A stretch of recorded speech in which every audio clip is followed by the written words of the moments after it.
안녕하세요 여러분. 오늘은 사주명가를 통해 관상에서 특히 피해야 할, 만나서는 안 될 관상에 대해 이야기해 보겠습니다. 우리의 운명에 중요한 역할을 하는 관상, 그 중에서도 특별히 주의해야 할 부분을 집중적으로 알아보겠습니다.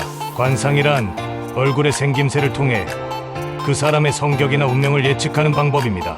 이 관상은 수천 년 전부터 전해져 내려오며 여전히 많은 사람들이 이를 믿고 있습니다. 특히 얼굴의 주요 부분, 예를 들어 눈, 코, 입, 이마 등이 그 사람의 운명을 좌우한다고 알려져 있죠. 절대로 피해야 할 눈, 그리고 눈동자의 관상.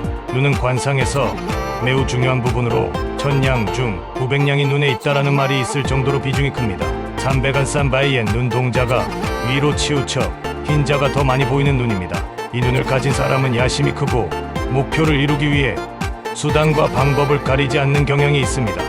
타인에게 해를 끼치기 쉬운 성격을 가짐으로 주의가 필요합니다. 특히 이 눈동자를 가진 이는 무조건 피해야 합니다. 사베간스 바이엔 눈동자가 가운데로 몰려 흰자가 사방으로 보이는 형태로 사악하고 폭력적인 성향이 강합니다.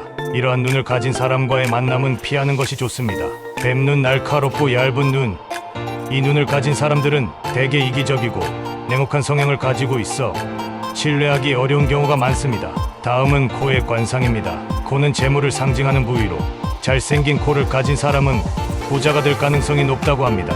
그러나 피해야 할 코의 형태도 당연히 존재합니다. 마늘코, 코끝이 두툼하고 넓은 형태로 재물복이 없거나 쉽게 돈을 날릴 수 있는 관상으로 알려져 있습니다. 원숭이 코, 코끝이 뾰족하고 콧날이 날카로운 경우 시기와 질투심이 강하고 타인과의 관계가 불안정해질 수 있습니다. 그 다음에 만나서는 안 될 입과 인중의 관상이 있겠죠. 입과 인중도 중요한 관상 요소입니다. 입은 그 사람의 의지와 말하는 능력을 나타내며 인중은 자식복을 상징합니다. 돌출입, 입이 앞으로 튀어나온 형태로 성격이 거칠고 무례할 수 있어 타인과의 관계에서 문제가 생길 수 있습니다. 짧은 인중, 인중이 짧으면 자식복이 약하다는 의미가 있습니다. 특히 가정 내에서 갈등이 많을 수 있습니다. 오늘은 만나서는 안 될 관상들에 대해 알아보았습니다. 이러한 관상들은 단순한 외형만을 의미하는 것이 아니라 그 사람이 가진 성격이나 잠재된 운명에 대한 신호일 수 있습니다. 물론 이 모든 것이 절대적인 것은 아닙니다. 가장 중요한 것은 자신의 운명을 긍정적인 방향으로 이끌기 위해 노력하는 것이죠. 우리는 살아오면서 다른 이들에게서 마음의 상처를 받았을 때가 한 번쯤은 그 누구에게나 있었을 겁니다. 인간적인 배신, 사업적인 배신, 게다가 물 빠진 사람 구해줬더니 오히려 보따리 내놓으라며 적반하장격인 사람들도 만나보았을 겁니다. 저 인간 만난 게 제 일생 최대의 실수 중의 실수다 라고 우라통을 터뜨리는 분들 주위에 숱하게 보았습니다.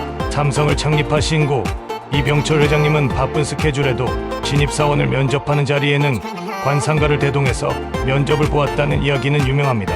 믿을만한 관상이면 끝까지 가는 거고, 모사나 139 배신할 관상이면 아예 처음부터 잘라야 한다는 것이 이 회장님의 지론이었습니다. 그렇다고 오늘부터 주위 사람들한테 확대경 들이대며 내 관상 좀 꼼꼼히 두루두루 살펴보자 이러지 마시고 사주명가와 같은 전통 지혜를 통해 스스로를 돌아보고 더 나은 삶을 위해 항상 긍정적인 마음가짐을 가지는 것이 중요합니다. 오늘 내용이 유익하셨다면 좋아요와 구독 부탁드립니다.